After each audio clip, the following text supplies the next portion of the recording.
Bismillah.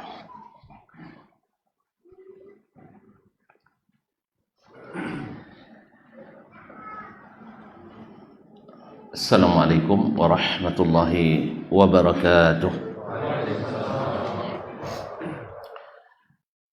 Alhamdulillah zil jalali wal ikram, sahibit tawli wal in'am.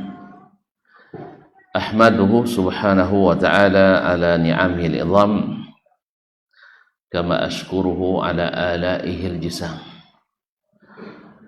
Ashhadu an la ilaha illallah wahdahu la syarika lah, al-malikul alam, wa ashhadu anna muhammadan abduhu wa rasuluhu sayyidul anam, alaihi afdalus salati wa atammus salam, wa ala ali baitihi sadati syurafa'il alam, wa ashabihi al-qadatil kiram, wa tabi'ina lahum bi ihsanin ma ta'aqabatil layali wal ayyam.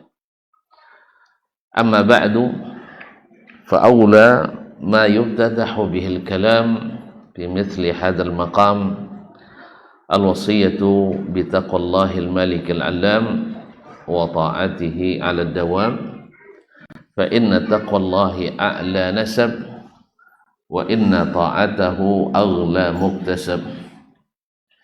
Inna akramakum indallahi atqakum wa tazawwadu fa inna khairaz zadit taqwa.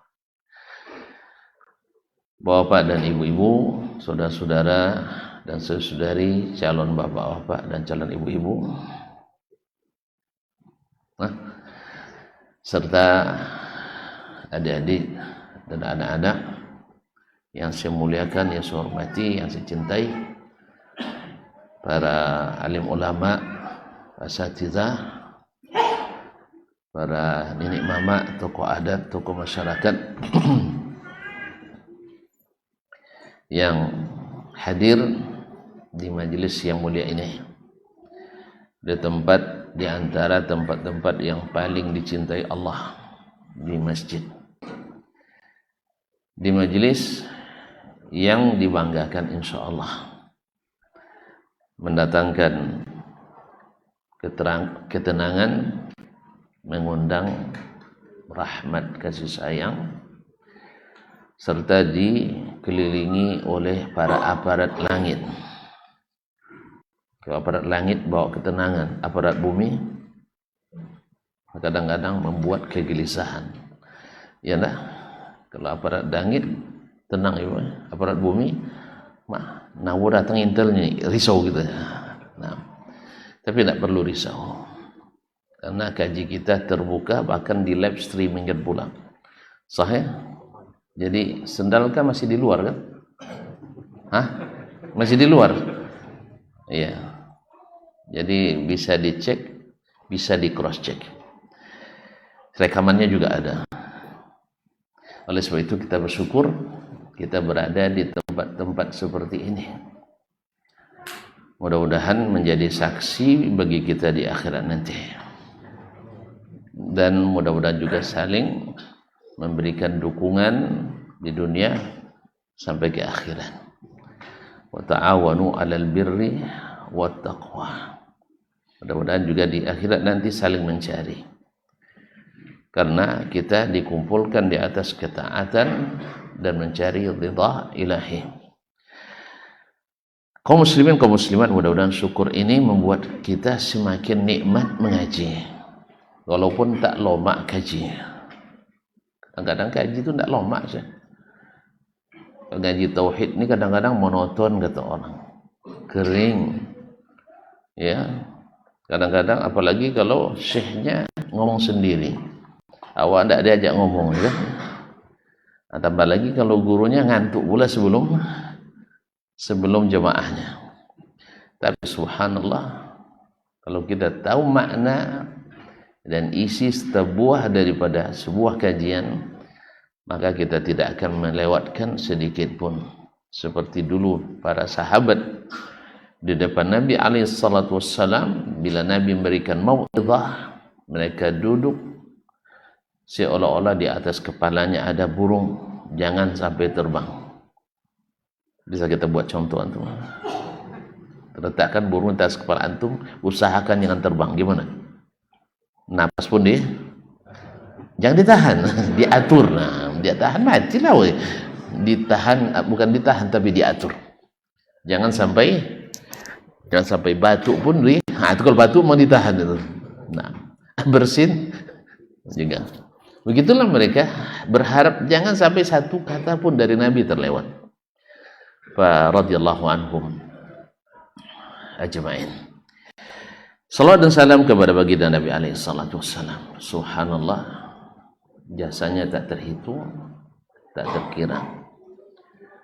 Sampai-sampai namanya saja disebut menjadi ladang pahala. Baru namanya disebut. Begitulah orang-orang saleh, para nabi, para siddiqin, para syuhada dan salihin.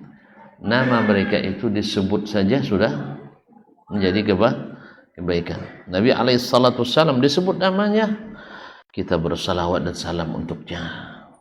Dan saat itu Allah balas kontan, tak pakai kredit, kontan 10 kali.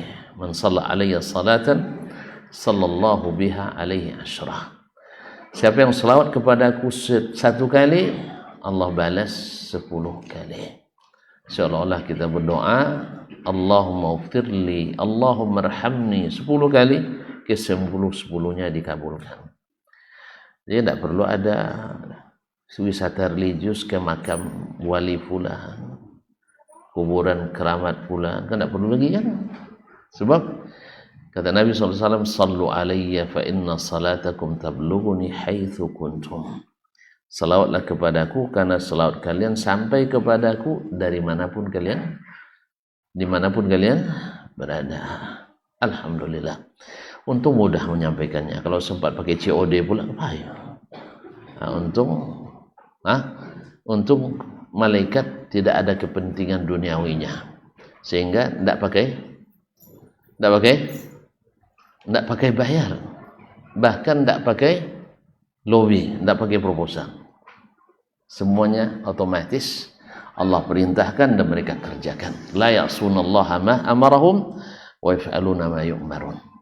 Apa sebab? Karena bagi mereka akan memecah belah umat, merusak persatuan dan kesatuan. Antum apa istilahnya, terlalu kepo sekali ngurus keyakinan orang. Dan itulah dulu yang terjadi pada Nabi alaihi salatu wassalam. Mereka datang kepada Nabi alaihi salatu wassalam mengatakan, apa kata beliau?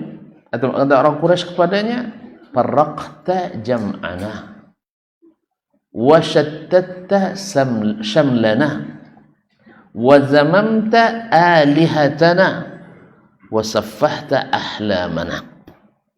Kama qala, seperti mereka pernah mengutus Husain ibn Munzir al-Khuzai, ayah Imran ibn Husain, sang sahabat yang terkenal meriwayatkan hadis-hadis Nabi sallallahu alaihi wasallam. Ayahnya diutus orang Quraisy kepada Nabi alaihi salatu wassalam untuk menyuruh dia berhenti, jangan mengaji tauhid lagi.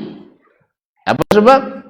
Karena konsekuensinya dia katakan, farraqta jam'ana, kamu telah mencerai-beraikan, memecah belah kesatuan kami. Karena dulu terus terang kaum muslimin sebelum Nabi datang, Mekah relatif aman-aman saja. Salah saya? Sebelum Nabi datang, Mekah relatif aman. Betul?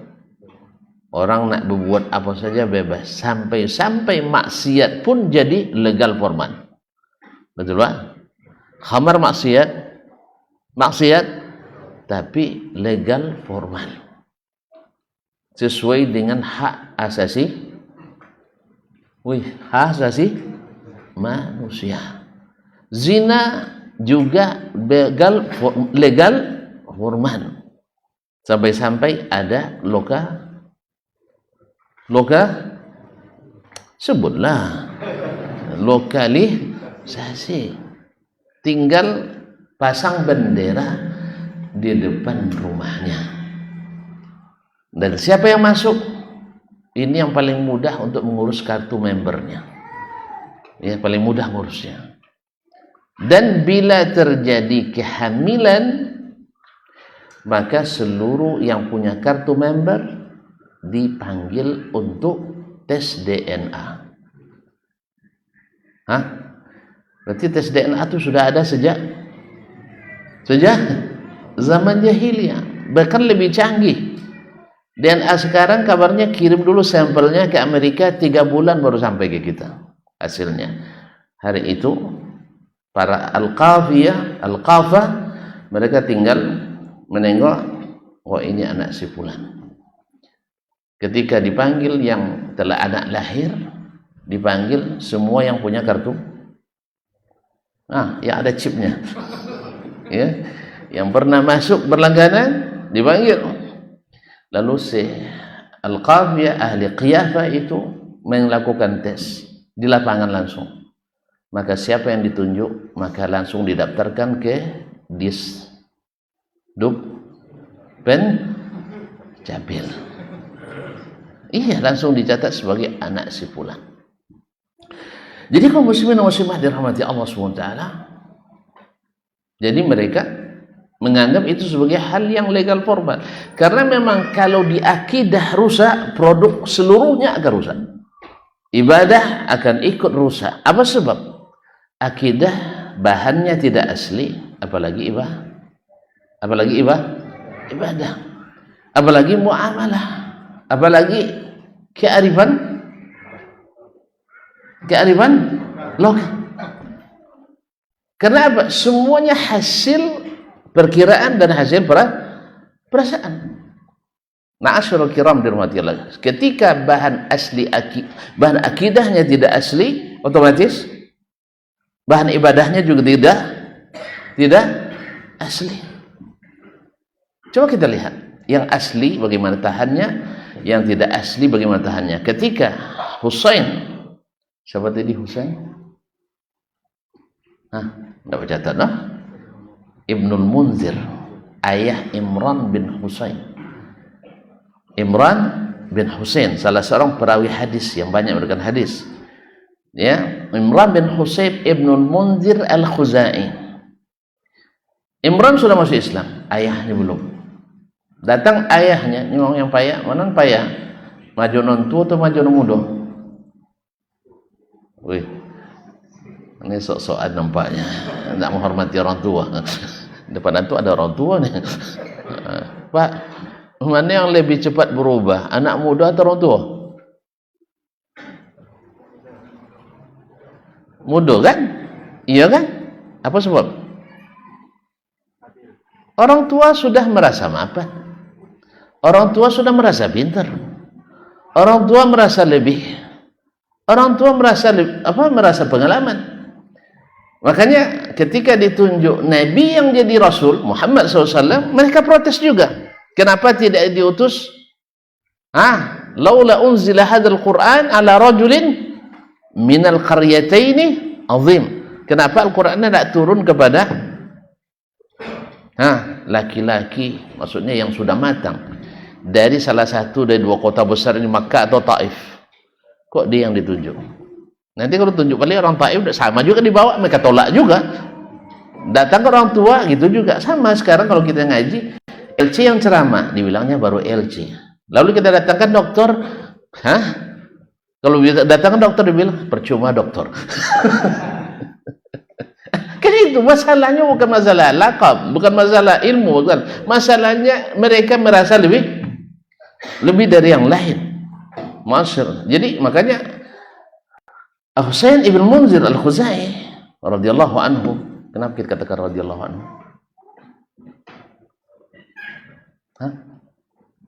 Kenapa saya katakan radhiyallahu anhu? Pada Abu Talib tidak saya bilang radhiyallahu anhu. Kenapa? karena akhirnya dia masuk Islam. Dia kaum muslimin dan muslimat dirahmati Allah. Nabi katakan kepadanya ketika dia katakan, hai Muhammad, berhenti kamu berdakwah ini, sebab dakwah ini memecah belah. Dakwah ini membuat rusaknya persatuan dan kesatuan umat di Makkah ini. Kemudian dakwah kamu ini selalu merendahkan orang lain, karena memang disalahkan oleh Nabi. Yang salah harus disalahkan. Ya, kaum muslimin dan muslimat, Nabi ada menyalahkan orang? Marah. Antum kok pemarah sih? Wih, Nabi pernah menyalahkan orang? Tidak pernah? Tidak pernah? Hah? Sini enggak, sini yang mana yang betulnya? Hah? Kan ini kisahnya. Nabi menyalah-nyalahkan orang Quraisy. Yang salah Nabi atau mereka? Yang salah Nabi atau mereka? Mereka. Yang disalahkan oleh mereka siapa? Nabi. Sahih? Yang salah mereka, tapi yang disalahkan Nabi. Dia makan cempodak, Nabi dikasih gota. Nah, ayat-ayat atau hadis-hadis kami, karena memang hasilnya mereka dah ngaku tuh pikiran-pikiran kami. Safahta ahlamana wa zamamta alihatana. Kemudian engkau mencela Tuhan-Tuhan kami. Siapa yang mereka maksud dengan Tuhan-Tuhan mereka? Hah? Iya, orang-orang saleh yang dibuatkan patungnya. Lata nama orang saleh, dibuatkan patungnya. Uzza nama orang saleh, dibuatkan berhalanya. Manat nama orang saleh, dibuatkan berhalanya. Sampai berhala umat Nabi Nuh dulu, yang Uzair, siapa? Apa lagi? Yaghus, Ya'uq, Nasr, dan seterusnya. Itu juga ada di Makkah. Jadi seluruh berhala-berhala sebelumnya ada replikanya di dalam Ka'bah.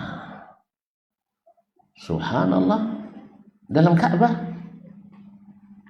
Bisa orang syirik dalam Ka'bah? Mungkin. Tuan-tuan, kenapa? Tidak boleh saya tanya ya? Hah? Boleh, alhamdulillah. Subhanallah, kita turun kali ya ini. Mohon maaf. Ini apa namanya?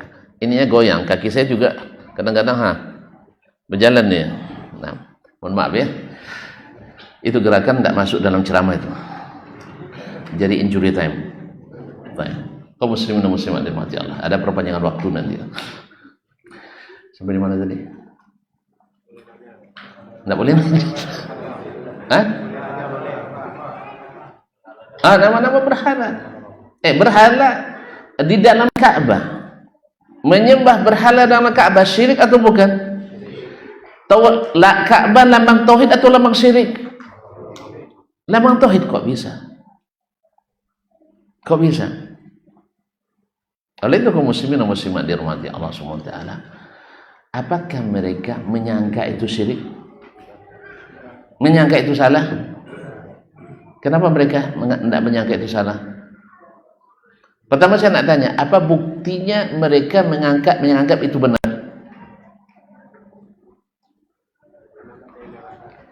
Apa buktinya bahwa mereka menganggap itu benar? Hah? Dia musuhi orang menyalahkan. Kan tadi Nabi menyalahkan mereka, sahih? Nabi menyalahkan mereka enggak? Menyalahkan. Baik, mereka terima enggak Nabi menyalahkan? Berarti mereka menganggap itu benar. Kan ada bilang antum yang benar, kami salah semua. Sama, antum juga bilang begitu. Antum yang benar, kami yang salah. Semuanya begitu. Kaum muslimin dan muslimat dirahmati Allah. Jadi mereka menganggap mereka benar. Sehingga mereka sampai angkat senjata untuk membela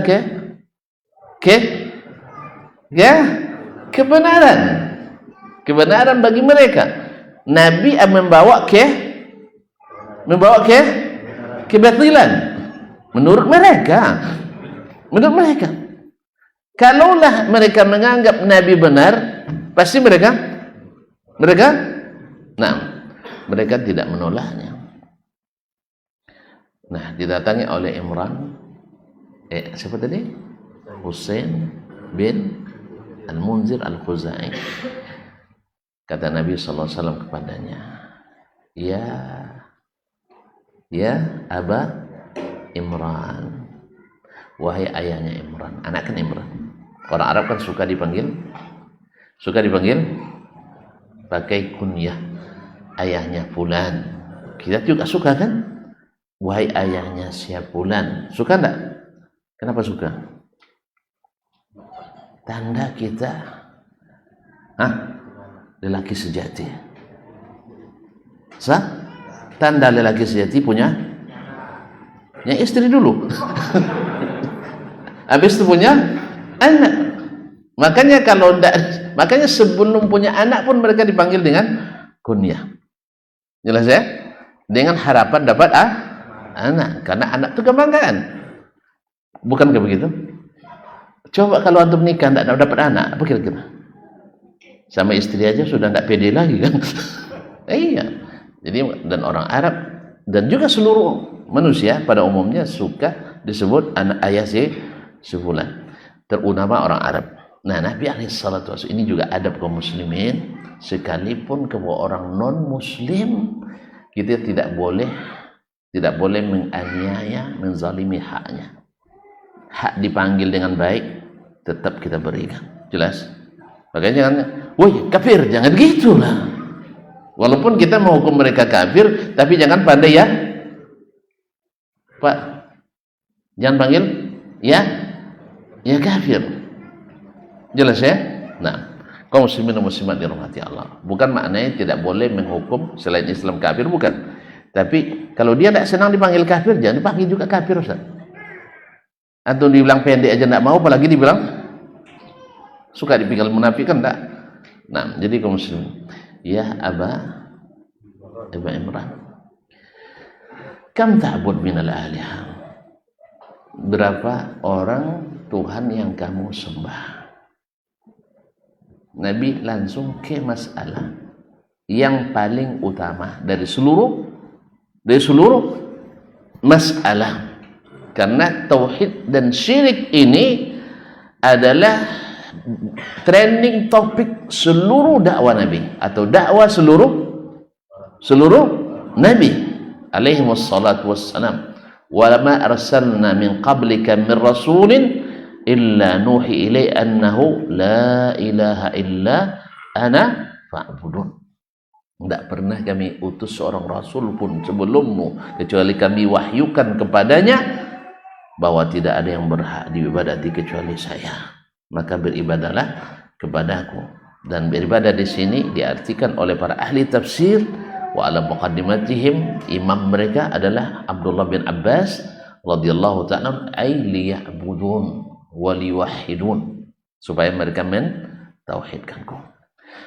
Lalu tanya oleh Nabi kepada Husain ibn Imran ibn al-Munzir Al-Khuzai, ayah Imran bin Husain, kam ta'bud minal alihah, berapa orang yang kau sembah dari Tuhan-Tuhan? Dijawab olehnya, sama. Baik. Kam fis sama wa kam fil ardi, berapa Tuhan yang di langit dan berapa yang di bumi. Berarti orang-orang dari dulu tuh sudah tahu Allah itu di langit. Masa enggak tahu sih? Nabi Adam dulu di mana? Di surga. Surga di mana? Di sisi Allah. Dan surga ada di langit, di sisi Allah. Berarti Nabi Adam ke bumi turun atau putar-putar kemana-mana? Turun kan? Berarti di atas. Jadi kaum muslimin dan muslimat, hal begitu aja kok repot ya. Susah sekali menyakitkan orang. Jadi orang jahiliyah sendiri sudah mengakui itu dan diiyakan oleh Nabi alaihissalatu wassalam. Nanti ada lagi dipotong orangnya, akidah Wahabi sama dengan akidah orang jahiliyah. sama dengan akidah Yahudi, sama akidah Nasrani. Memang orang Yahudi mengakui Allah di atas bagi yang tidak menyimpang. Orang Nasrani mengakui Allah di atas bagi yang tidak menyimpang.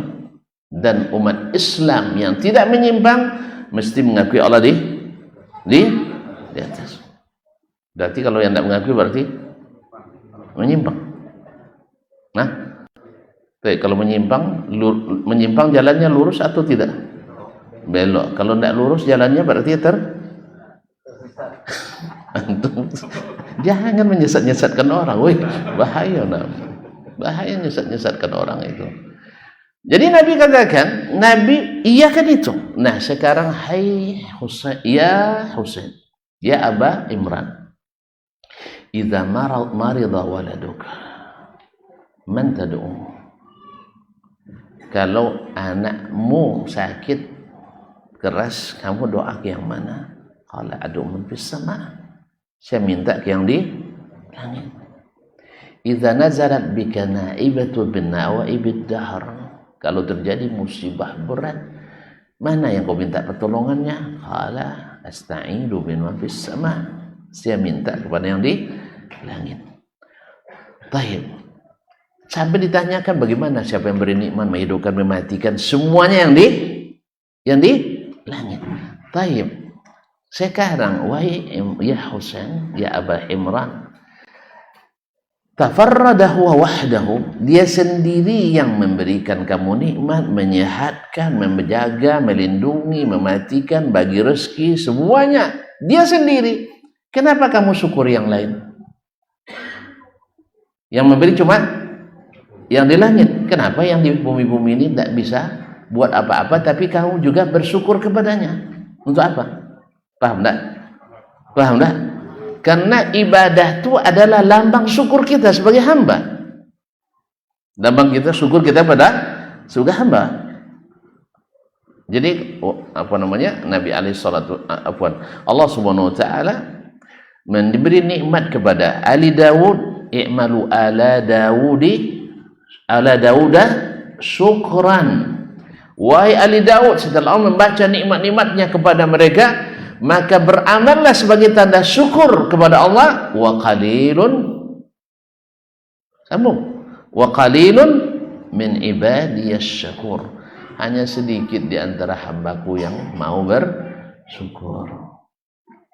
Sama dengan firman Allah, wa ma aktsarun nasi halau harasta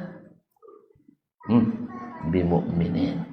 Sebagian besar manusia, bagaimanapun kamu bersungguh-sungguh Muhammad, mereka tidak akan beriman. Ma'asyiral kiram, dengan itu akhirnya Husain ibn Munzir al-Khuzai masuk Islam. Maka kita sebut tadi radhiyallahu anhu. Ketika nama anaknya sebut Imran bin Husain, kita sebut radhiyallahu anhu.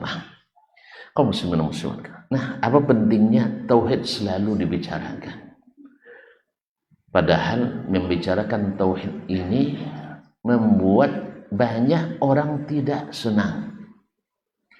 Ya. Sebab apa? Kenapa orang tidak senang?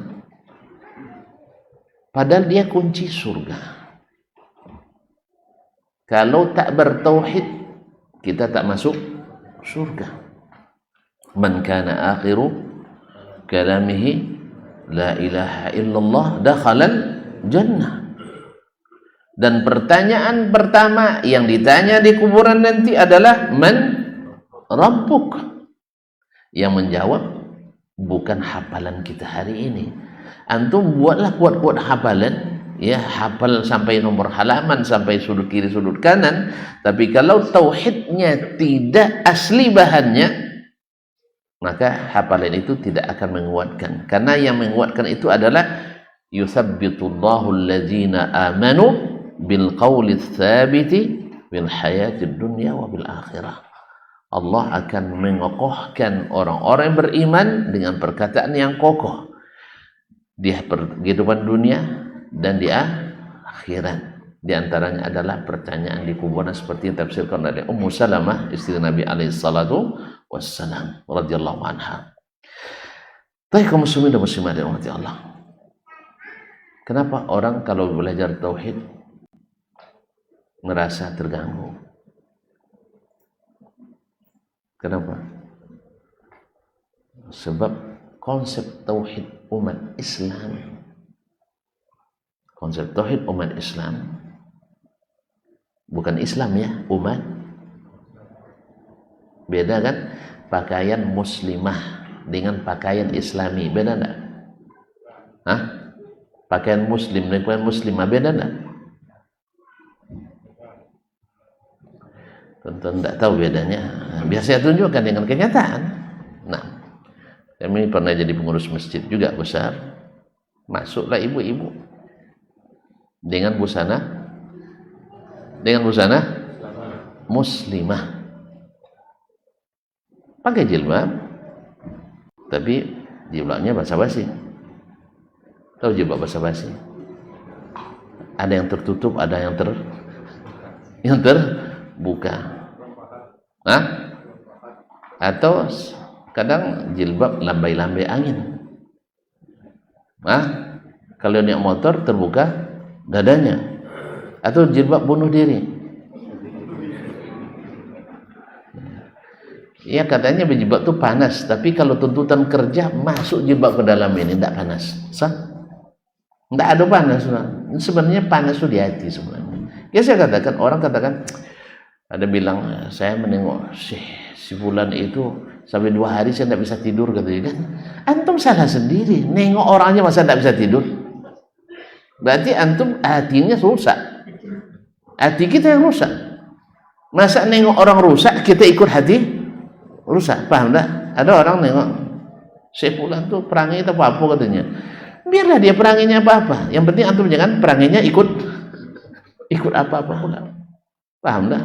Ada orang saking marahnya pada seseorang tidak bisa tidur. Ya kaum muslimin dan muslimat dirahmati Allah SWT. Ada orang, mohon maaf nih, kadang-kadang dengar suara motor tidak bisa tidur. Orang suara meriam tidur juga orang. Sah? Dengan banyak pekerjaan tidak bisa istirahat. Orang sedang perang bisa tidur. Berarti masalah bukan pada keadaan, tapi masalah pada di sini. Jelas ya? Jelas sini. Nah, kaum muslimin dan muslimat, dah azan saya. Sudahlah dulu ya. Mukadimah aja. Nah, saya memang biasa tuh. Kan baru pertama kita jumpa. Kalau saya langsung ke materi, terjun bebas, tonton nanti lemas cepat. Duh, gawat kajinya. Jangan saya ayun-ayun sedikit lah dulu. Nanti sudah agak ada ngantuk-ngantuk baru dikasih isinya. Langsung ditelan dulu. Sehingga ketika itu kita tanya, dah jelas katanya. Apa sebab? Dah ngantuk dia. Baik. Kita dengarkan azan dulu Ustaz. Ya, kita sambung lepas ini.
Asyhadu anna Muhammadar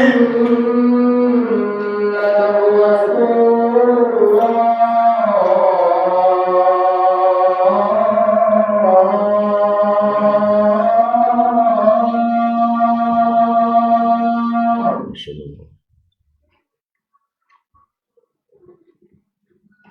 Asyhadu anna Muhammadar Rasulullah.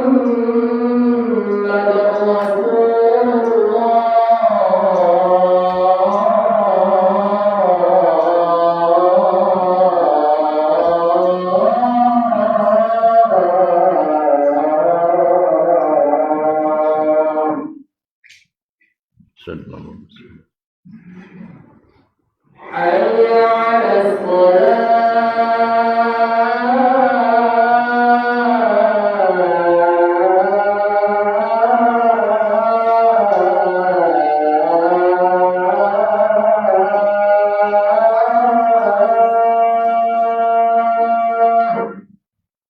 Rasulullah. hayya 'alal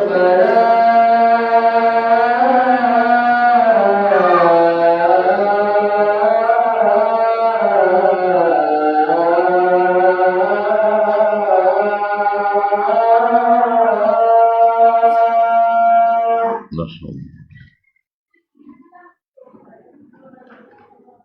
hayya 'alal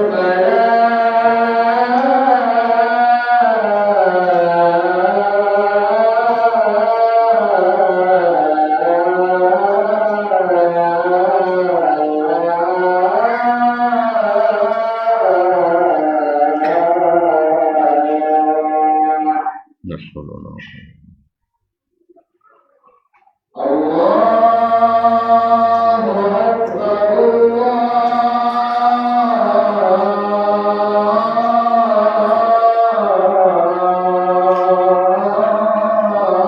Allahu Akbar. Allah. La ilaha illallah.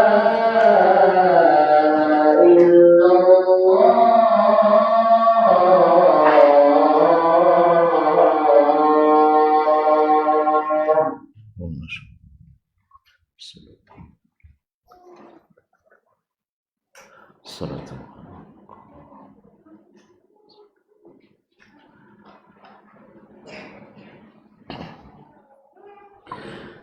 Baik, kaum muslimin kaum muslimat dirahmati Allah Subhanahu wa taala. Jadi kita katakan kenapa sebagian orang belajar tauhid ini dianggap sebagai sesuatu yang menakutkan. Kenapa? Jangan-jangan ada penyakit yang dulu menimpa orang jahiliyah padanya, mengultuskan sesuatu yang tak boleh dikultuskan, atau mentakzim orang-orang saleh melebihi dari batas yang diizinkan. Nah, ketika belajar tauhid, otomatis akan tereliminir segala tindakan-tindakan syirik. Karena bididdiha tatabayyanul asya'u. Karena dengan lawannya akan nampak jelas segala sesuatu. Kalau tauhid tegak, syirik akan berjatuhan. Tapi bila tauhid tidak tegak, maka syirik dianggap sebagai bagian tak terpisahkan dari agama. Kaum muslimin dan muslimat, kita sepakat sekarang bahwa tauhid adalah sebesar-besar yang dimiliki oleh orang beriman. Semua golongan Islam sepakat. Sahih? Sahih dah. Semua mereka ingin mentauhidkan Allah Subhanahu wa taala. Semuanya ingin mentauhidkan Allah Subhanahu wa taala. Dan bila disebut syirik yang merupakan lawan bebuyutan, ya kan? Rival abadi daripada tauhid adalah syirik. Semuanya akan angkat tangan, saya tidak mau jadi orang musyrik. Bahkan ketika kita sebutkan amalan antum itu menuju kepada syirik, dia akan membalas, akan mencak-mencak. Sahih? Nah, mereka tidak menganggapnya sebagai mempertuhankan selain Allah. Dan itu yang dilakukan orang Quraisy dulu. Ma na'buduhum, kami tidak beribadah kepada mereka illa liyuqarribuna ilallahi zulfa, kecuali hanya sekedar menjadi perantara antara kami dengan Allah. Alasan logis dan filosofisnya, ini harus ada alasan logis, alasan filosofis, alasan kajian akademis, baru legal formis. Nah, jadi kaum muslimin dan muslimat rahmati Allah, kami tidak menjadikan mereka sebagai Tuhan. Tadilah dikatakan kepada Husain, kalau minta kepada siapa? Ya Allah. Terus apa gunanya kalian mengurus yang di bawah ini?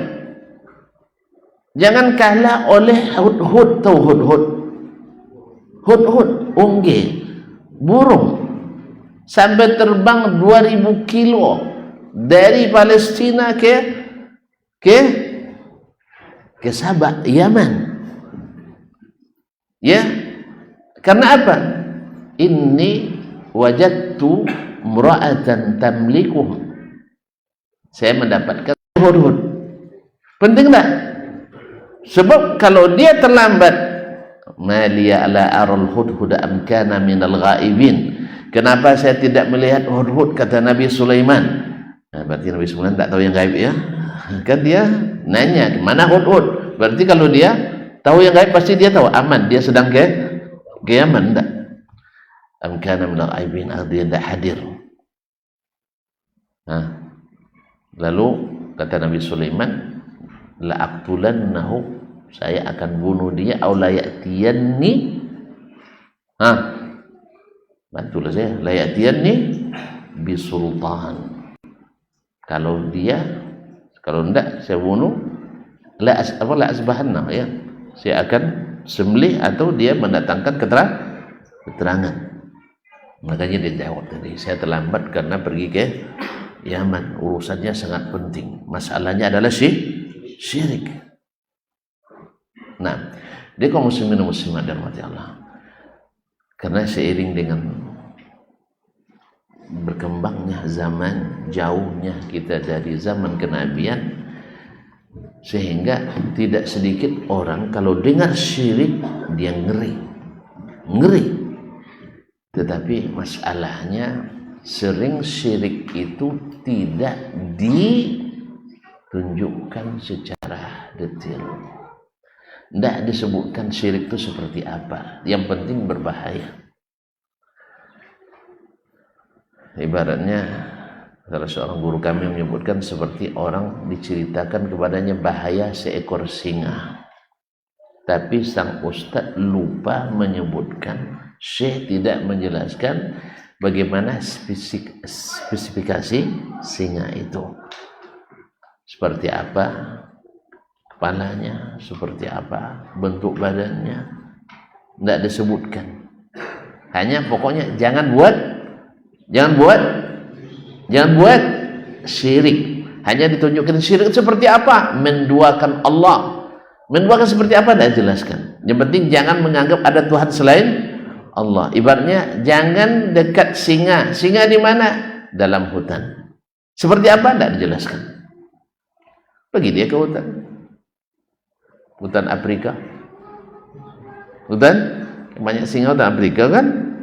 Yang nampak dia singa, tapi dia tidak tahu itu singa. Wih, gantengnya kucing raksasa ini. Iya kan, kepalanya besar, jenggotnya lebat, matanya tajam, tersenyum pula, kan? Dia kan menyering, kan senyum dia, dan tubuhnya atletis, pinggangnya ramping, akhirnya didekati.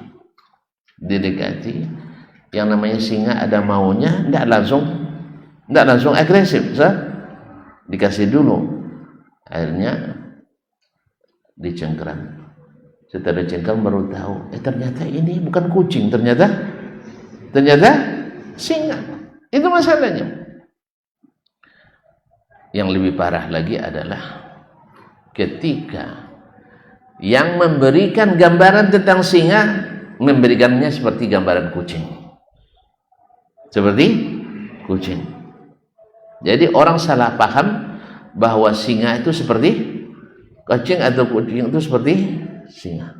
Sehingga susah dia membedakan mana yang singa dan mana yang kucing. Akhirnya dia bilang, enggak apa-apa, ini kan cuma kucing. Menurut Syekh ini enggak apa-apa karena ini kucing.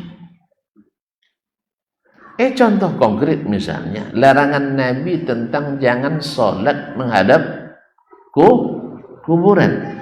Ini larangannya muhkam. Apa makna muhkam? Jelas. Tapi dicarinya yang mutasyabihat. Memang ahli syubhat suka cari mutasyabihat. Nah, tambah lagi dengan kejadian kemarin kan ketika Syekh Azib meninggal. Orang Wahabi tak konsisten katanya. Dilarang sholat di kuburan, ternyata sholat juga di kuburan. Lalu dikatakan orang, berarti orang ini tidak sampai kaji kepadanya bahwa sholat jenazah di kuburan dibolehkan, tapi tidak dianjurkan. Makanya kawan-kawan sebenarnya salah juga. Apalagi dipoto pula. Ya.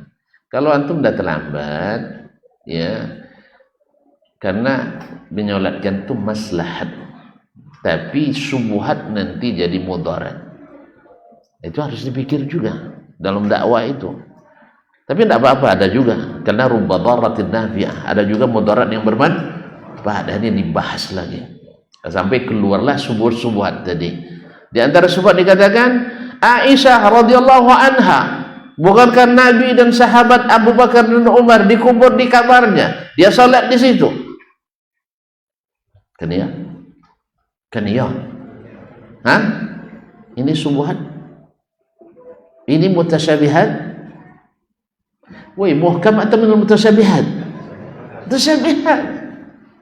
Sebab larangan Nabi masa dibentrokkan dengan amalan Aisyah. Mana yang kuat Aisyah pada Nabi? Alhamdulillah. Berarti sesat Aisyah. Antum dah boleh. Konsekuensi berat ngaji ini, tujuan berat ngaji ini. Makanya jangan dekat subuh, jangan dekat subuhat. KO kita dibuatnya. Nabi Adam aja KO dibuat oleh subuhat iblis. Nabi Adam kalah sama iblis, padahal Allah yang tunjukkan kepadanya dam, bakso kampung sayur. Nah, ini musuh kamu ini, karena ditunjukkannya. Ya Pak, tapi bisa juga kicau di nantarang. Lah satarang itu Allah jelaskan, makan, minum, tinggal, ambil semuanya kecuali pohon ini jangan dekat, nanti kalian jadi orang zalim. Allah kan tidak mungkin salah kan? Allah mungkin salah? Tidak. Cuman orang menafsirkan perkataan Allah bisa salah. Itulah ahli ta'wil. Makanya saya katakan ta'wil itu adalah dari syaitan.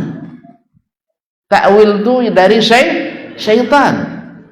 Apa ta'wil iblis? Nah, coba dengar apa kata iblis, kata iblis. Apa ta'wil kata iblis?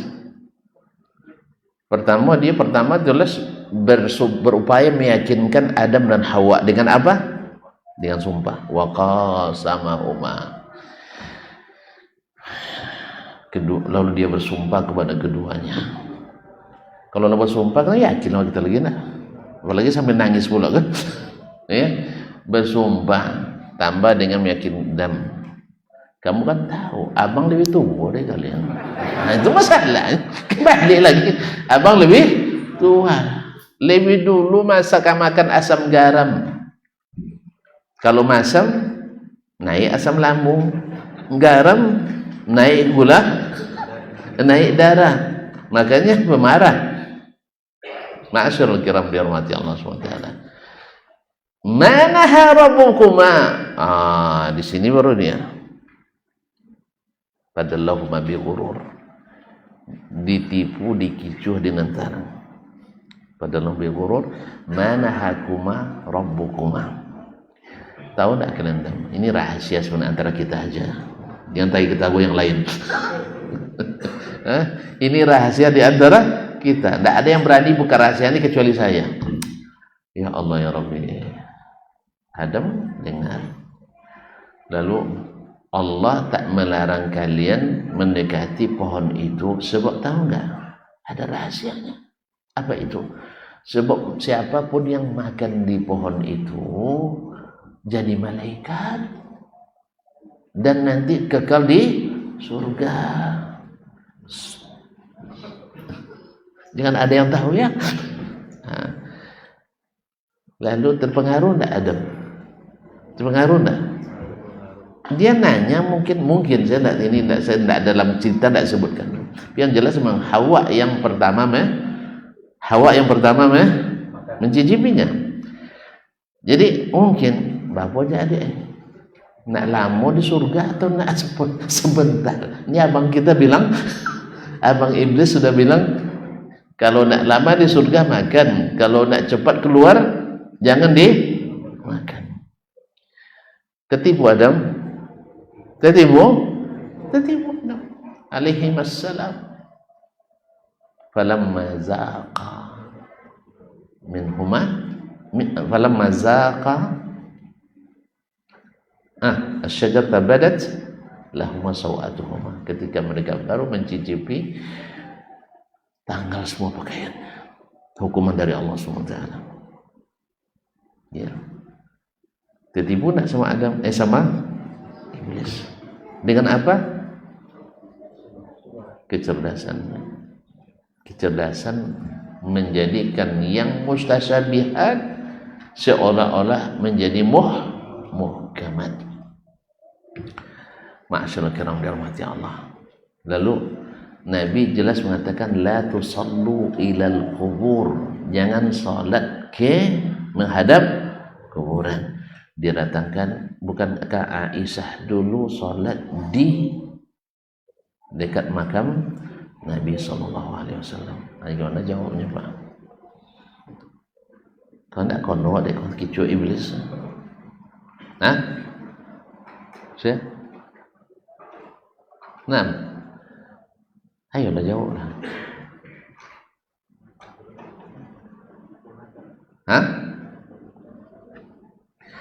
Berkata Ibnu Sa'ad dalam kitabnya At-Tabaqat. Dalam kitab At-Tabaqatul Kubra. Akhbarana Musa ibn Dawud. Telah menceritakan kepada kami Musa ibn Dawud ibn Luar Al-Kindi. Thiqah atau enggak? Bukan wasiko.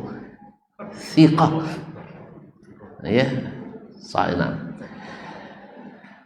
Qala sami'tu Malik ibn Anas. Saya mendengar Imam Malik ibn Anas. Siapa dia? Imam Darul Hijrah. Salah satu imam mazhab yang empat. Dia katakan qasama atau qusima baitu Aisyah qismaini. Rumah Aisyah pasca meninggalnya Nabi dibagi dua. Qismun kana fihil qabr. Yang satu bagian disitulah kuburan Nabi, Abu Bakar dan Umar. Jelas? Qismun kana yakunu fihi atau takunu fihi Aisyah. Dan sebelahnya dibatasi dengan dinding, disitulah tempat tinggal Aisyah. Wa bainahuma ha'id. Dan antara keduanya ada dinding pembatas. Sudah jelas? Berarti perkataan Aisyah salat di kuburan subuhat atau subuhat? Gitulah ahli subuhat. Memang kita soleh-soleh barang ngapik juga, tapi tidak jujur mengatakan itu. Itu masalahnya. Banyak dan kaum muslimin semua. Oleh sebab itu, karena umat Islam dalam mentauhidkan Allah Subhanahu wa taala, ya, dari awal lagi, maksud saya dari masa-masa sahabat masih hidup, sudah mulai ada penyimpangan dalam meyakini tauhid kepada Allah Subhanahu wa taala. Itu siapa yang salah? Nabi yang salah. Nabi yang salah. Nah, bisa antum buktikan Nabi tidak salah?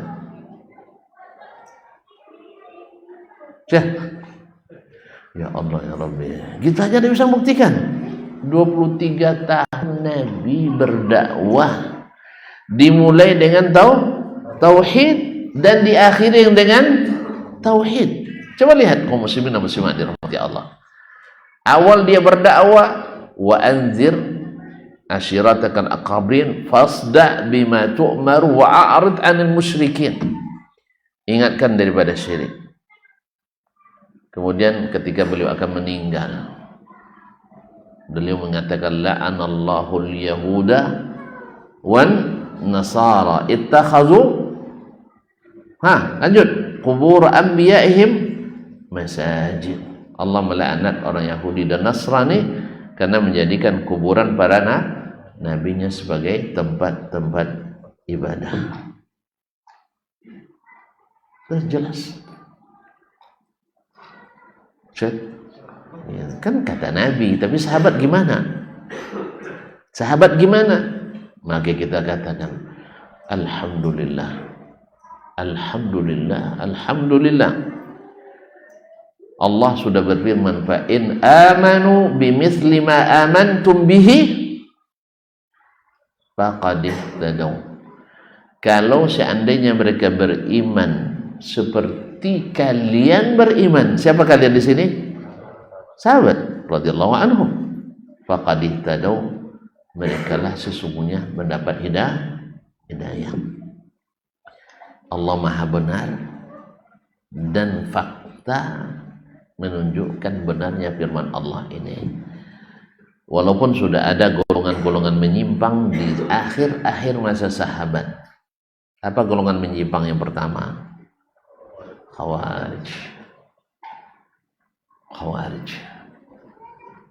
Sesat atau menyimpang? Sesat atau menyimpang? Kedua-duanya lah. Dia menyesat karena menyimpang. Kita tidak disuruh menyimpang. Makanya setiap penyimpangan pasti tidak baik, sah?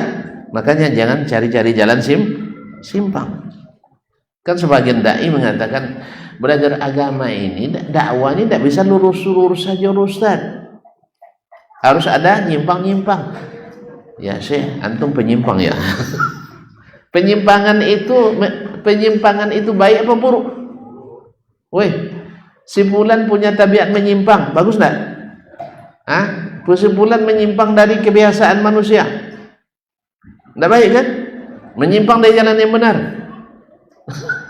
Jadi jangan berdakwah itulah yang justru harus lurus, enggak boleh nyimpang-nyimpang. Karena Nabi katakan, ini jalanku ikuti, di sini simpang-simpang, ini jalan-jalan syaitan. Ya enggak usah masuk gang ya. Enggak usah masuk gang. Gang itu banyak gang buntu kadang. Jelas? Oleh sebab itu walaupun ditunjukkan sama Google Map, orang kadang sesat berjamaah gara-gara ngikut Google. Nah, kaum muslimin dan muslimat dirahmati Allah.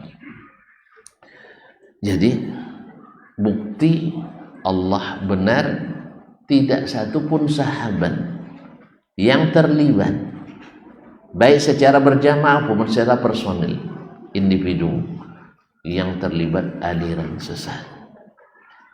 Tidak ada yang terlibat aliran sesat. Siapa? Dulu dong gurunya. Siapa dulu dong gurunya? Siapa gurunya?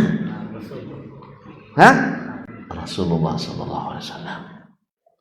Jadi ajaran Nabi terbukti nyata, fakta, sesuai dengan data konkret bahwa ikut Nabi tidak akan sesat.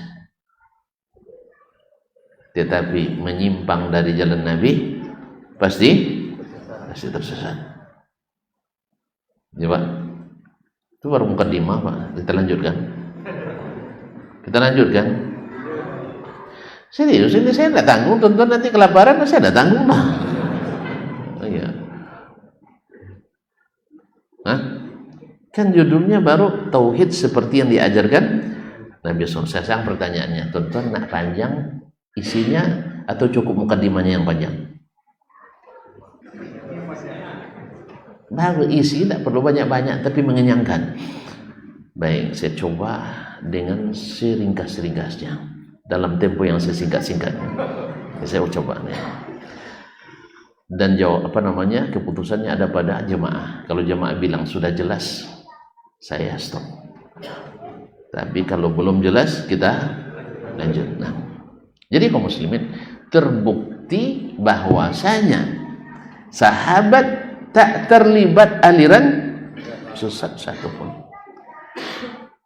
Yuk kita hitung. Khawarij sampai mengorbankan 2 khalifah. Siapa? Utsman dan Ali. Utsman dan Ali yang dijamin masuk surga. Sesat di mata Khawarij. Padahal masih di zaman awal-awal Islam lagi, apalagi zaman sekarang. Pemahaman agamanya masih jauh kurang.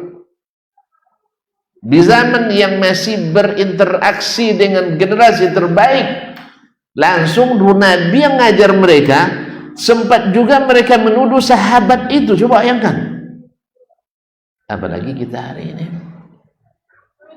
Sahabat dituduh oleh mereka menjadi kacung pemerintah sehingga tidak jujur berfatwa.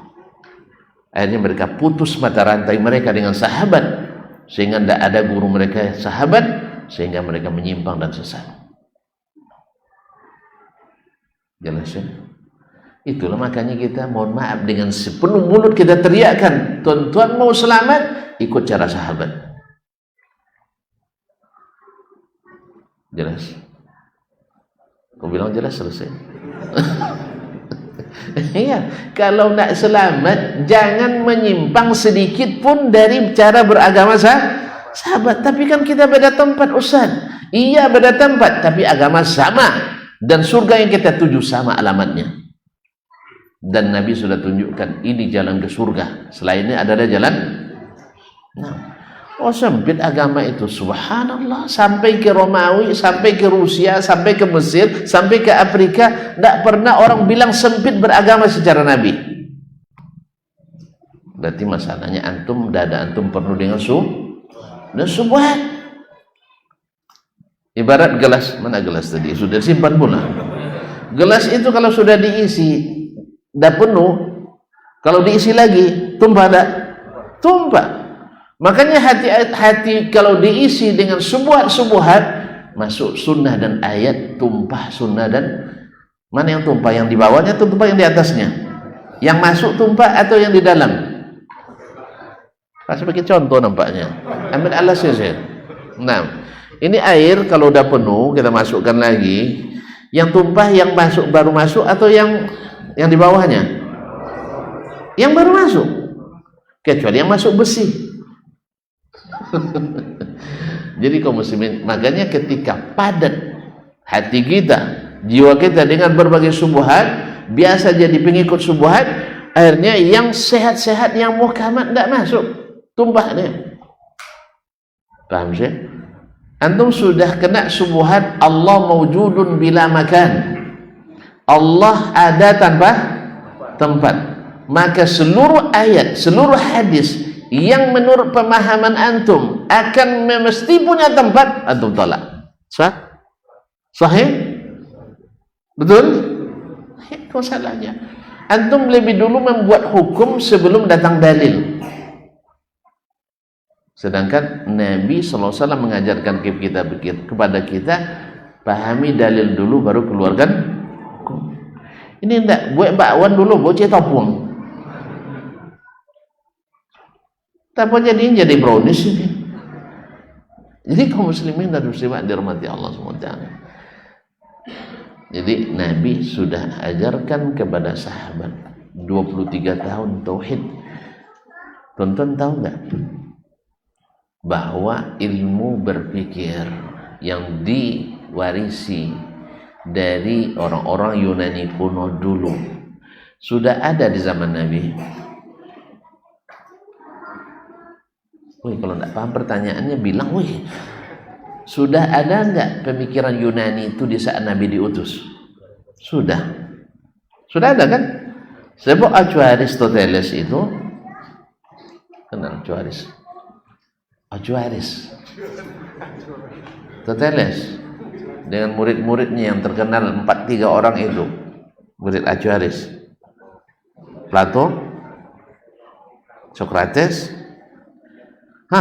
Alexander yang Agung. Acuaris sudah wafat 324 tahun sebelum Masehi.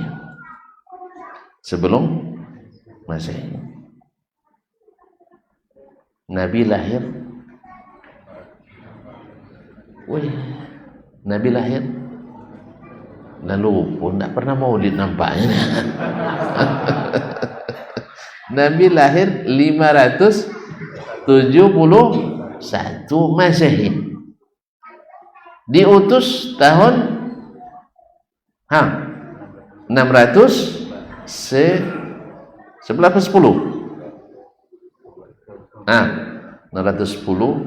Masehi. Karena tahun Hijriah pendek dibanding tahun Masehi. Jadi tahun 610 Masehi. Berapa tahun sejak pemikiran itu ada baru Nabi diutus? Tinggal tambah 610 tambah 324, hampir 1000 tahun. 600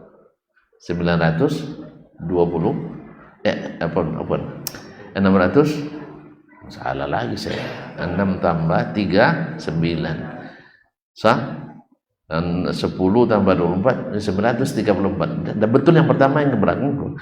Jadi 934 tahun lebih dulu daripada Nabi diangkat jadi rasul. Kira-kira pemikiran sudah menyebar tidak sampai ke dekat-dekat wilayah Arab? Sudah. Buktinya selepas Nabi wafat tidak lama, di akhir masa sahabat, pemikiran itu sudah mulai masuk ke negeri kaum muslimin, khususnya di Irak, karena Irak berbatasan langsung dengan Romawi. Kaum muslimin dirahmati Allah. Pernah gak Nabi menyuruh orang-orang ini belajar filsafat Yunani? Pernah? Nggak pernah. Bahkan Nabi pernah mendapatkan Umar bin Khattab radhiyallahu taala anhu. Umar membolak-balik Taurat kitab suci enggak? Taurat kitab suci enggak? Kitab suci. Antum enggak beriman sama Taurat saya? Beriman kan? Berarti Taurat kitab suci. Tetapi karena sudah dirubah-rubah oleh orang-orang Yahudi, maka Nabi katakan al-mutahawwikun ba'da al-iman ya Ibn al-Khattab. Kamu nak cari kebatilan setelah tahu keimanan. Padahal di dalamnya ada yang sama isinya dengan dalam Taurat. Ada enggak yang sama isinya Al-Quran? Ada, tentang Allah, tentang para nabi, tentang cerita akhirat, tentang surga, tentang neraka. Tetapi karena bercampur dengan kesesatan, akibat dirubah-rubah oleh pengikutnya, maka Nabi larang Umar baca Taurat. Mana yang bahagia iman Umar daripada iman Profesor Umar? Tahu baga? Mana yang kuat imannya Umar daripada Profesor Umar bin Khattab, daripada Umar Profesor? Tidak ada Profesor Umar sih kah? Ini kan bahasa ilustrasi yang satunya ini. Yang ada yang tersinggung nggak? Nah, Profesor Dasman lah saya jadi contoh. Tapi pasti Umar lebih hebat, sampai syaitan pun takut kepada Umar. Kalau kita jadi mainan setan gitu. Suruh aja lihat kuburan malam-malam pada ngeri semua. Iya kan? Iya. Sekarang masih ada juga. Lewat kuburan sendirian malam-malam. Bukan depan itu, Ustaz. Tadi kuburan dekat Rumbai sana. Atau kuburan dekat Uka sana. Pergi sendirian malam-malam. Bisa? Insya Allah. Masih ragu dong Pak. Nah, jadi kaum muslimin dan muslimat dan rahmati Allah SWT, Umar dilarang oleh Nabi untuk membaca sesuatu yang bercampur dengan kebatilan tadi. Karena tadilah subuhat tadi. Kita sudah contoh. Abuna Adam alaihissalam, Allah sendiri yang ngajarnya. Sah? Kan Allah sendiri yang mengajarkannya. Allah yang sendiri yang ciptakan Adam dengan tangannya. Allah sendiri yang ciptakan Adam dengan tangannya. Subhanallah. Adam tertipu juga oleh abang angkatnya Iblis alaihi laknatullah. Tertipu juga. Apalagi kita ini. Jelas ya? Makanya Nabi alaihi salatu wasallam ketika akan meninggal, dia pesankan kepada sahabat, kalian akan melihat perselisihan pendapat yang banyak. Perselisihan pendapat yang banyak. Oleh itu, apa yang nasihat Nabi? Alaikum sunnati. Berarti nak bertauhid, ikuti ajaran Nabi alaihi salatu wassalam. Nak beribadah, ikuti ajaran Nabi alaihi salatu wassalam, dan seterusnya. Kenapa? Sebab kalau tuan-tuan dan puan tidak mengikutinya, maka akan tersesat dari jalannya. Yang banyak berkalau berdebat ketika sedang selamat atau ketika tidak selamat. Pernah tuan-tuan berjalan, ketika di jalannya lancar-lancar ada berdebat? Enggak kan? Tapi kalau tersesat, toge de waang tadinya. Gara-gara kamu, saya bilang tadi lurus, kamu bilang belok, sah? Kadang-kadang sama istri pun marah tuh. Awalnya mesra-mesra, romantis, jalan kan, pas tersesat, kan tadi suruh sama abang lagi belok kanan, abang belok kiri juga katanya. Kan ya? Abang lah bonek nyetir. Nah, harusnya lewat lembah aneh, lewat Malala kan, jauh kan, macet, tiba-tiba salah jalan, marah istrinya. Dari tadi lagi ku bilang, kita baru ndak ngaku salah kalau tersesat, sah? Tapi kalau lancar, kan saya tadi yang tunjukkan jalan, kan gitu. Jadi kaum muslimin dan muslimat, jadi mereka, Nabi SAW jamin tak tersesat kalau kau ikut Al-Quran dan Sunnah.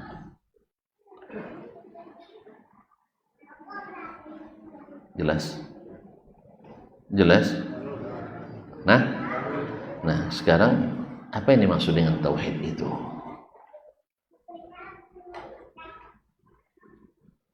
Kalau belum masuk ke judul tadi. Tauhid seperti yang diajarkan Nabi sallallahu alaihi wasallam. Nah, Nabi mengajarkan tauhid kepada kita. Apa yang dimaksud dengan tauhid?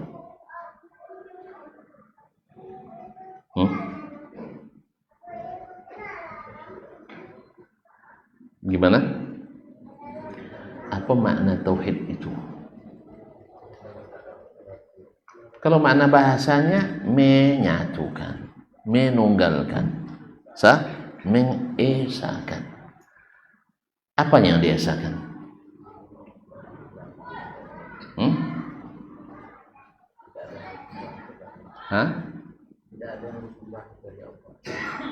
Banyak disembah itu selain Allah. Satu sahabat tadi menyembah matahari.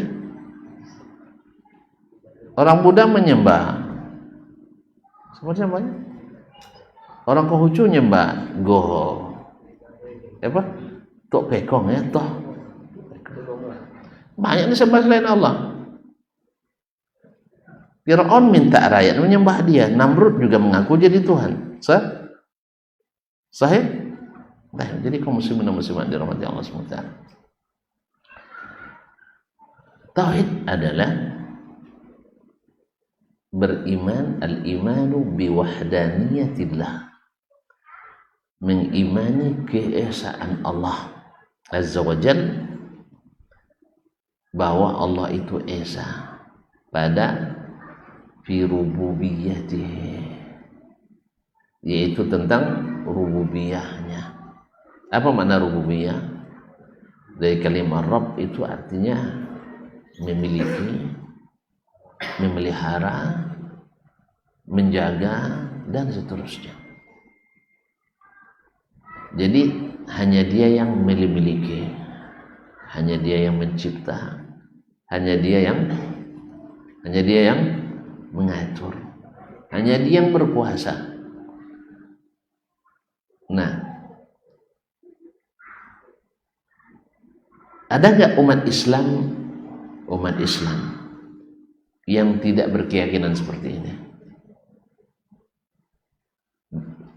bahwa hanya Allah yang mencipta, hanya Allah yang mencipta, Allah yang menghidupkan, orang yang memberikan, Allah yang memberi rezeki? Ada nggak umat Islam yang tidak mengakui ini? Tidak ada. Alhamdulillah. Sepakat? Pertanyaan selanjutnya, orang jahiliyah di masa Nabi dulu yakin tidak dengan ini? Ada bukti? Ada bukti mereka yakin? Hah? Tadi di awal kisah tadi mah,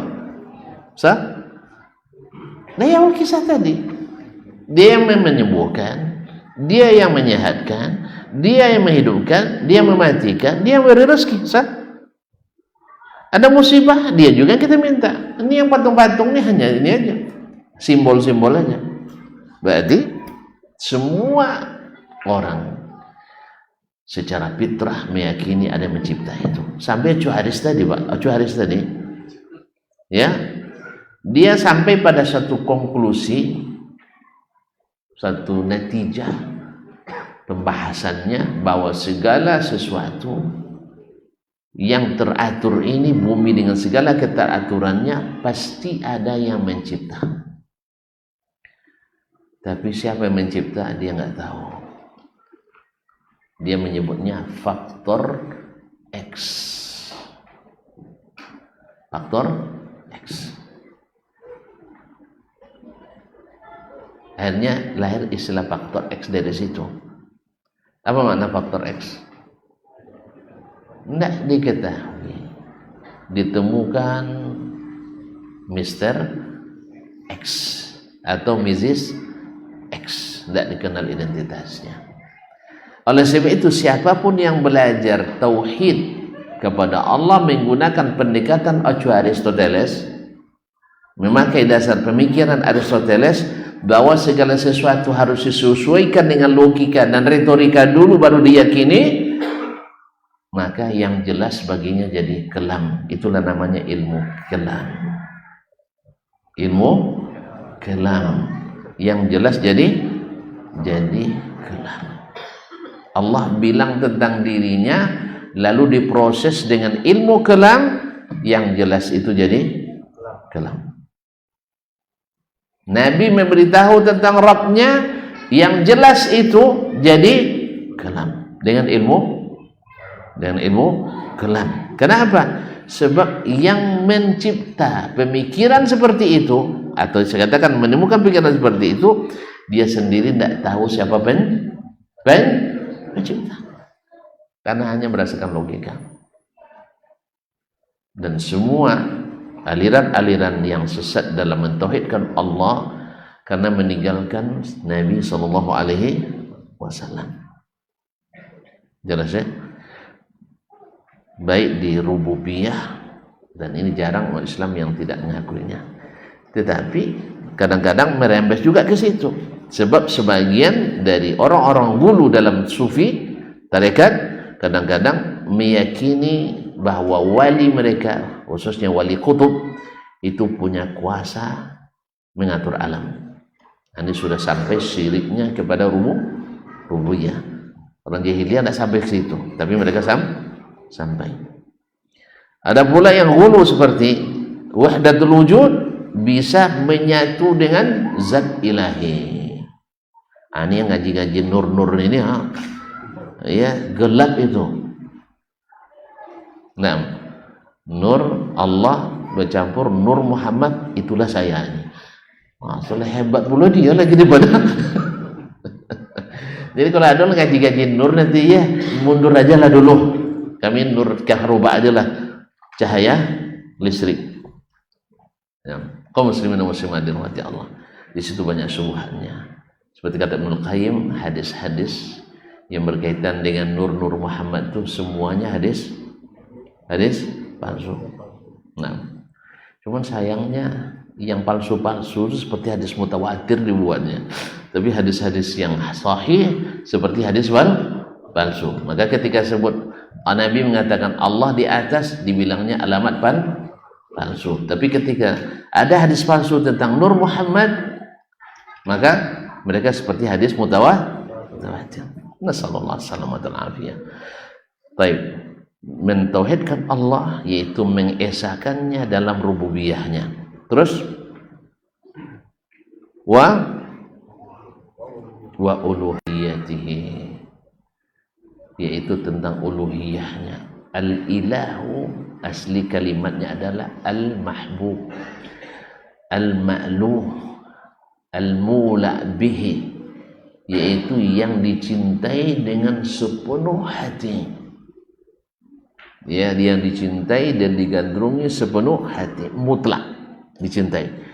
Makanya terjemahnya oleh Nabi SAW kepada Umar bin Khattab ketika Umar mengatakan, ya Rasulullah, la anta ahabbu ilayya min kulli syai'in illa min nafsi. Engkau orang yang paling aku cintai dari seluruh sesuatu kecuali diriku sendiri. Kata Nabi, la hatta akuna ahabba ilaika min nafsik, sampai aku lebih aku cintai dari dirimu sendiri. Itu cinta ke Nabi, apalagi cinta kepada Allah SWT. Ini kuasanya. Nah, cinta inilah yang melahirkan kita tunduk dan taat beribadah kepadanya. Jadi lazimnya orang yang cinta secara mutlak mesti tunduk dan patuh. Makanya kalau kita lihat bapak-bapak ini yang sangat cinta pada istrinya, jadi patuh sama istrinya. Sami'na wa ata'na. Sebaga-baga mah centeng dia di kampung tuh. Ya, orang di kedai semua takut sama dia. Di kampung tuh takut. Lewat istrinya naik motor, balik nih pulang balik. Sebab kalau lambat pulang nanti kena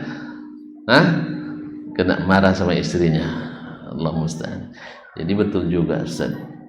Orang-orang yang bagak-bagak disebut dengan singa. Sah? Ternyata singa itu bagak di luar, di rumah patuh.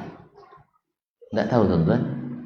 Singa jantan itu tidak pernah takut kecuali pada istrinya.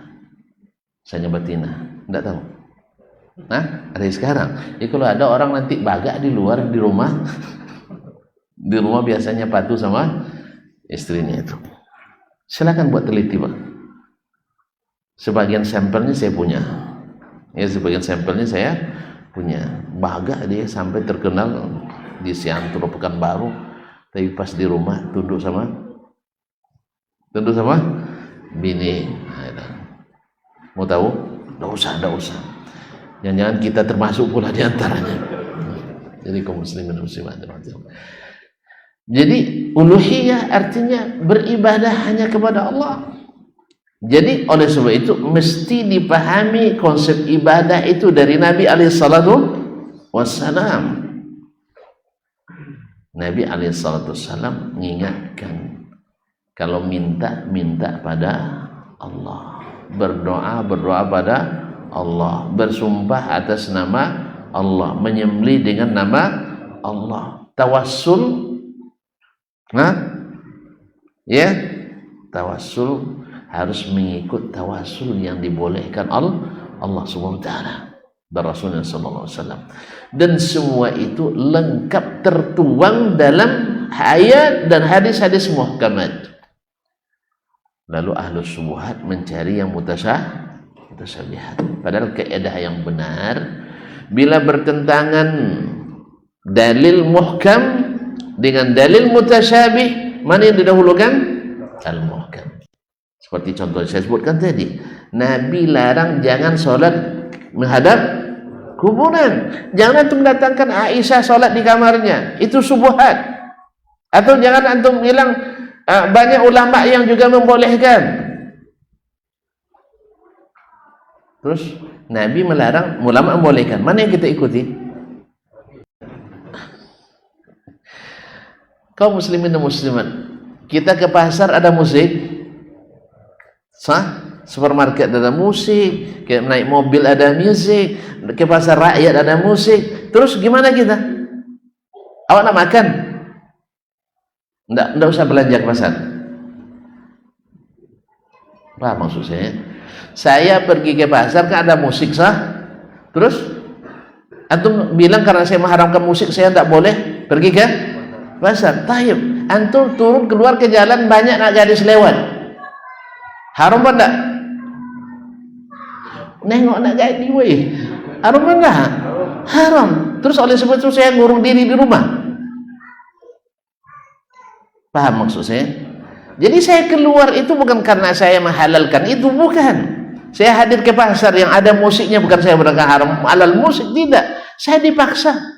Tapi kalau yang saya sendiri, kalau ada saya akan menghindar. Makanya kalau antum nanti walimah, antum undang artis ibu kota, saya tidak tertarik hadir. Bukan saya tidak suka, masa tidak suka antum menengok artis. Woi, masih normal apa enggak? Masih. Ya Allah, seriusnya. Kata orang sekarang jangan munafik lah katanya. Semua kita suka yang cantik, betul? Sinan mato kenan anca, sinan saleo kenan lama, kan ya? Sinan badan kayak yang sanang, kan ya? Semua kita diciptakan itu. Cuma tidak semua yang disenangi itu dapat kita ambil, dan tidak pula semua yang kita tidak suka dapat kita hindarkan. Sahih?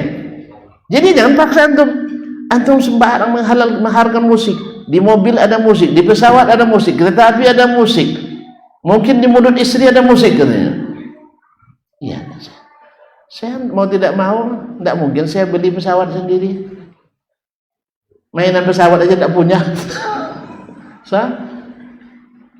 Kecuali antum kasih saya duit, Ustaz, ini untuk jet pribadi Ustaz, insya Allah di jet saya tak ada musik nanti. Ya, kita hidupkan moral terus. Atau kita buat supermarket, misalnya kita buat supermarket yang selalu kalau tidak Al-Quran, hadis, sah? Atau ceramah. Cuma antum tidak punya duit untuk bikin supermarket, sah? Betul? Ada duit enggak? Enggak, kalau ada duit patungan kita. Antum 99%, saya 1%. Nah, saya sudah berusaha juga untuk cari jadi orang kaya. Dari 5 kali come jadi orang kaya, tidak jadi. Nah, come hampir. Nah, dia kaum muslimin dan muslimat. Ketika Nabi dulu ketika di Makkah di awal dakwah, berapa lama Nabi harus di Masjidil Haram di Ka'bah? Sah? Ada Nabi salat di Ka'bah? Ada. Ada berhala dalam? Ada. Terus apakah Nabi mensukai berhala? Nabi suka berhala? Enggak lah. Cuman keadaannya memaksa. Nabi belum bisa berbuat apa-apa. Kapan baru Ka'bah bisa dibersih dengan berhala? Ayo. 13 tambah 8 berapa? 21 tahun dulu. Baru bisa Ka'bah dibebaskan, dibersihkan seperti yang dulu. Wa ahidna ila Ibrahim wa Ismail an tahira baiti lit-taifin wal akifin ruk'is sujud. Jangan ketika antum, saya katakan misalnya haram musik, lalu orang buat pesta musik, kalau benar-benar bubarkan, itu bukan urusan saya yang bubarkan, sah? Bukan urusan. Kalau kita bubarkan dia tidak ada kuasa kita, sahih? Makanya man ra'a minkum munkaran falyughayyirhu biyadihi. Kalau punya kekuasaan di tangan kita, robah dengan tangan. Wa illam tastati' bilisanik, kita sampaikan dengan lisan. Kalau tidak juga, Ustaz yang coba-coba ceramah harapkan musik, tidak katanya. Mana masjid takwa kan larang kan, bahaya Ustaz ceramah salah itu katanya. Sah? Akhirnya saya bilang tidak, saya tidak ceramah. Sama juga orang ceramah, Ustaz jangan bicara poligami di sini, anti poligami di sini semua. Saya tak cakap dah. Jelas ya?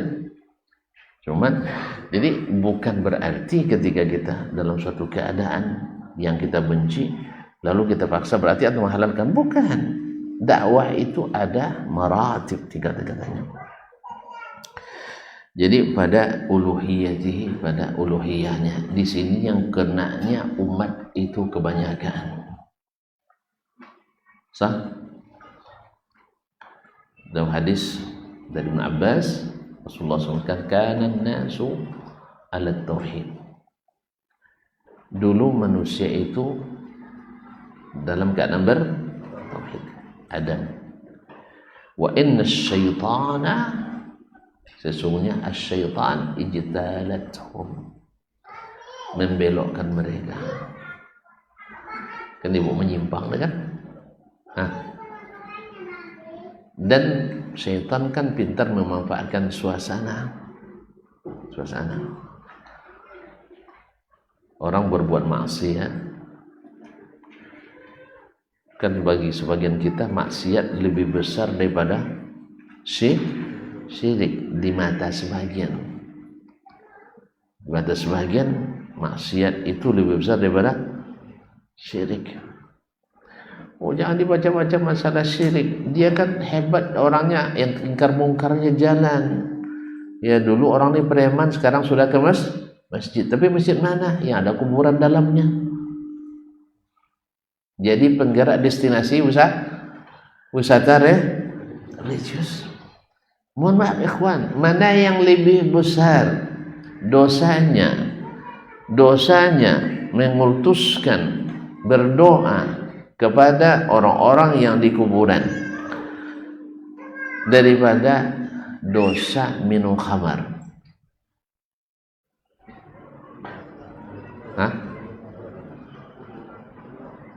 Menyembah kuburan lebih daripada orang bilang kami tak ada menyembah kuburan katanya. Subhanallah, tidak bisa dipungkiri lagi,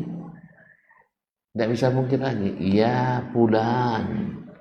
Tidak pada dengar, wahai Syekh Fulan, angkizna, selamatkan kami. Kalau ada yang mengatakan tidak ada yang mengajakkan sembah kuburan, itu hanya kamuflase. Awalnya memang tidak. Awalnya seperti terjadi di proses di masa umat Nabi Nuh dulu, awalnya untuk mengingatkan. Selepas itu untuk mendekatkan.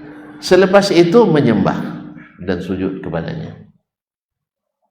Bukankah ada orang yang memang sujud ke kuburan sudah ada hari ini? Orang Islam ada banyak. Bahkan mereka lebih merasa mustajab doanya di kuburan daripada di masjid. Duduk banyak-banyak tadi. Pas sholat sedikit orang dalam masjid, ternyata di kuburan berserak. Inna lillahi wa inna ilaihi raji'un. Jadi imbas daripada mengambil bahan akidah dari selain daripada Al-Quran dan Sunnah, berimbas pada mengambil ibadah dari selain Al-Quran dan Sunnah. Lihat, orang mentakwil dalam ibadah, dalam akidah, mesti mentakwil dalam masalah ibadah. Tidak akan konsisten, tidak akan istiqamah, dan tidak merasa bangga dengan mengikut Nabi alaihissalam. Kemudian wasif asma'ihi wa sifatihi, mentuhankannya pula pada asma dan sifatnya. Tidak ada nama yang ada hakikatnya seperti nama Allah SWT, dan tidak ada sifat yang pada hakikatnya sama dengan sifat Allah, walaupun sebutannya sama. Allah Maha Pemurah, kita juga punya sifat pemurah. Tapi pemurah Allah tidak sama dengan pemurahnya kita. Allah Maha Penyayang, kita juga menyayangi. Cuman Maha Penyayang Allah berbeda dengan sayang, dan seterusnya. Oleh itu kaum muslimin dan muslimat dirahmati Allah, ketika kita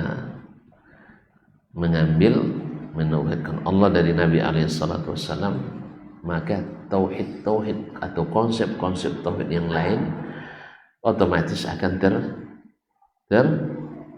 tereliminasi. Ya, mentauhidkan Allah Subhanahu wa taala dalam, misalnya dalam beribadah kepadanya, kita tidak akan beribadah kecuali dengan apa yang Allah dan Rasulnya Sallallahu Alaihi Wasallam perintahkan. Jelas. Dan kita tidak meninggalkan kecuali yang dilarangnya. Demikian juga tidak akan berkeyakinan tentang Allah kecuali yang Allah sebutkan dan Rasul Sallallahu Alaihi Wasallam jelaskan.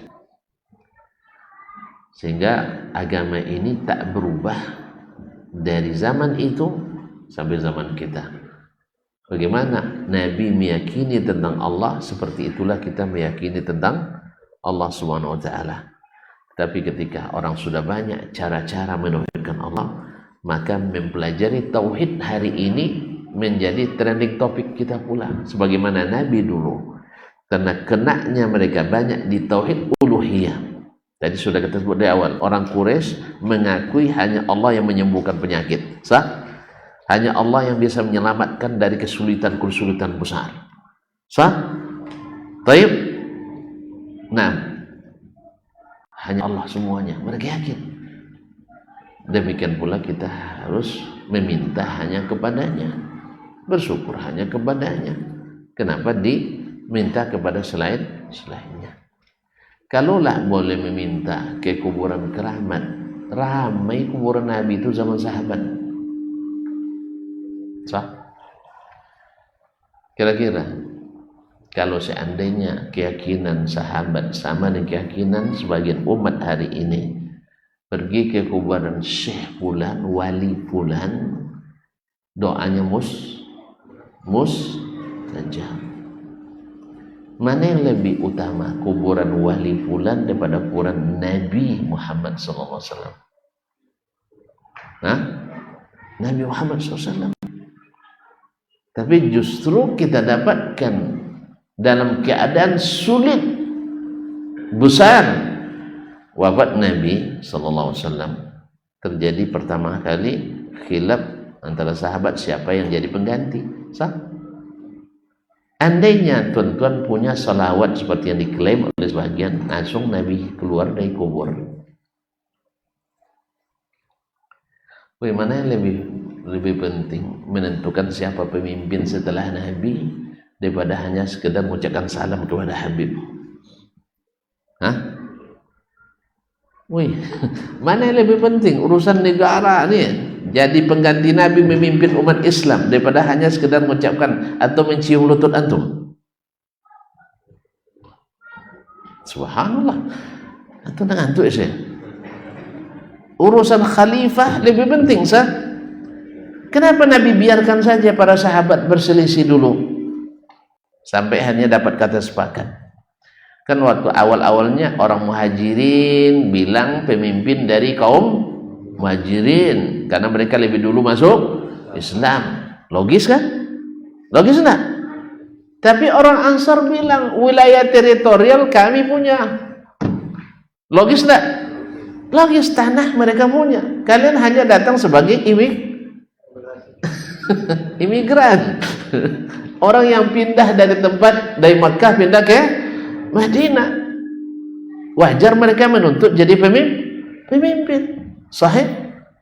Harusnya dalam keadaan seperti ini mereka panggil Nabi. Ya, kita kuburan Nabi aja baca salawat dah. Supaya Nabi keluar. Ya Rasulullah, kami berbeda pendapat nih, tolong selesaikan. Bukankah begitu dulu Nabi ketika mereka berselisih? Tanya ke Nabi. Saya ulang kembali. Bukankah dulu ketika Nabi masih hidup, bila berselisih dalam masalah, mereka selesaikan dengan siapa? Dengan Nabi alaihissalatu wassalam. Sah? Hah? Datang ke Nabi, masalah kecil saja mereka tanyakan ke Nabi. Tapi tidak kecil dalam agama ya, dibanding yang tadi. Maksud saya dibanding yang tadi berselisih mereka tentang masalah tayamum antara Ammar dengan Umar radhiyallahu anhuma. Di mana penyelesaiannya? Di depan Nabi alaihissalatu wassalam. Berselisih Khawlah dengan suaminya dalam masalah zihar. Datangnya selesainya di Nabi alaihissalam. Mana yang lebih penting menyelesaikan masalah personil seperti ini atau masalah negara? Negara.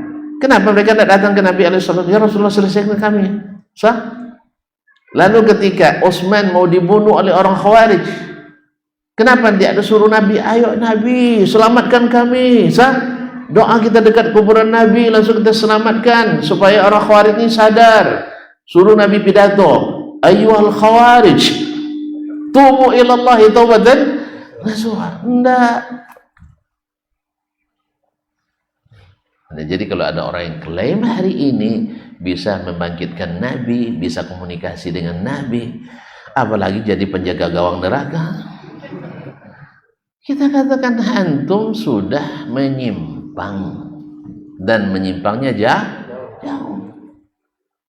Kalau ada yang bilang bisa komat kamit langsung nampak Nabi, antum walaupun Habib tak akan lebih Habib dari Ali bin Abi Thalib. Ali diincar oleh orang Khawarij sampai dapat syahid.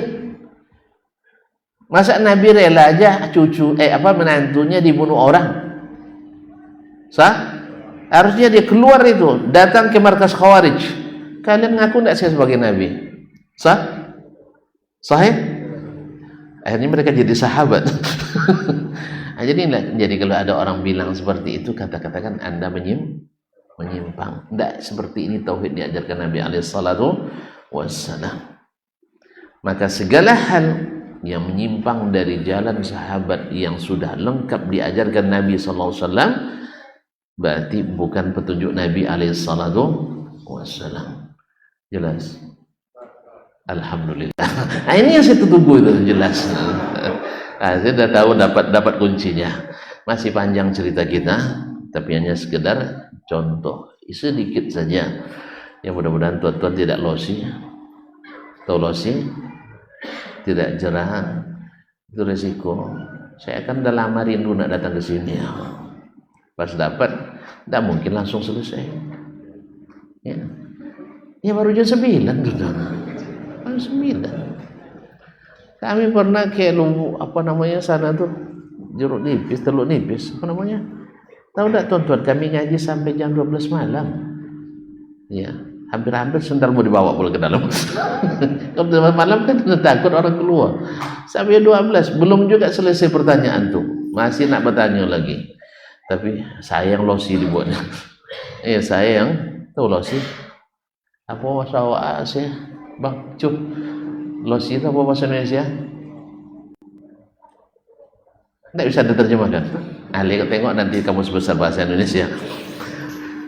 Jadi kaum muslimin dan muslimat dirahmati Allah SWT, kesimpulannya adalah bahwa sebagaimana ajaran Islam yang lain mesti diambil dari Nabi karena bahannya asli.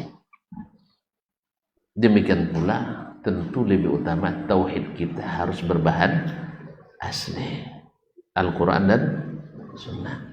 Nabi bukan tidak cerdas, tetapi tidak menggunakan kecerdasannya sebelum turun wahyu. Makanya turun wahyu baru berubah keadaan. Sebelumnya dia sudah cerdas, sejak kecilnya sudah cerdas, tapi kecerdasannya dan pemikiran manusia tidak bisa menjadikan agama ini benar. Maka yang dibutuhkan bukan kecerdasan, tapi keimanan dan ketaatan. Tapi kalau orang beriman dan taat mesti cerdas. Tapi orang cerdas belum tentu beriman dan taat pada Allah dan Rasul. Kalau sebab itu kita tidak boleh terkesima dengan kecerdasan orang. Kalau hanya mengandalkan itu, yang bertahan di atas kebatilan. Apa ukuran hak dan batil?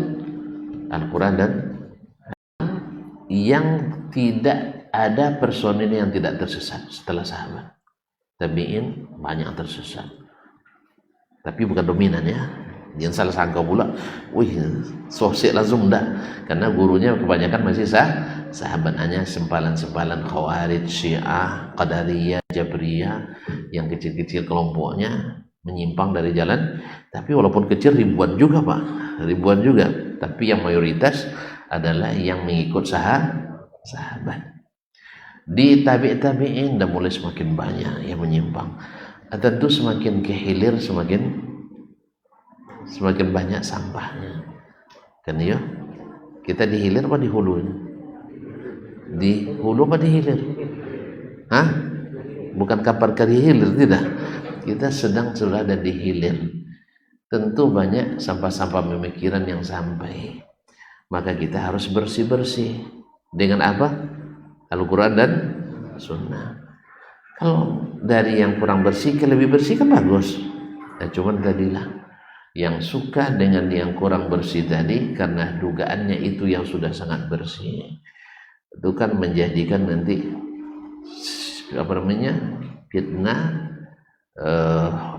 fitnah dan dia dusta, bahwa dakwah kembali pada Quran dan Sunnah itu memecah belah, sebagaimana dulu Nabi kita Shallallahu Alaihi Wasallam dianggap memecah belah umat. Itu tuduhannya. Padahal Nabi akhirnya menyatukan, sah. Nabi akhirnya menyatukan ketika mereka ikuti, mereka satu. Dan tidak ada yang menyatukan kecuali wahyu.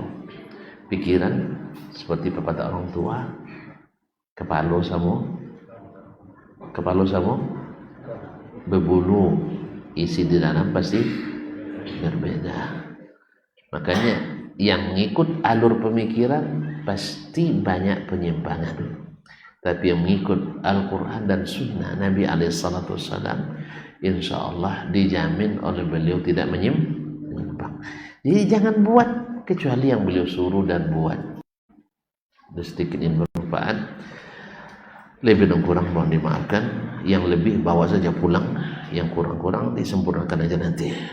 Wabillahi taufiq wal hidayah. Subhanakallah bihamdik, asyhadu an la ilaha illa anta astaghfiruka wa atubu ilaik. Wassalamualaikum warahmatullahi wabarakatuh.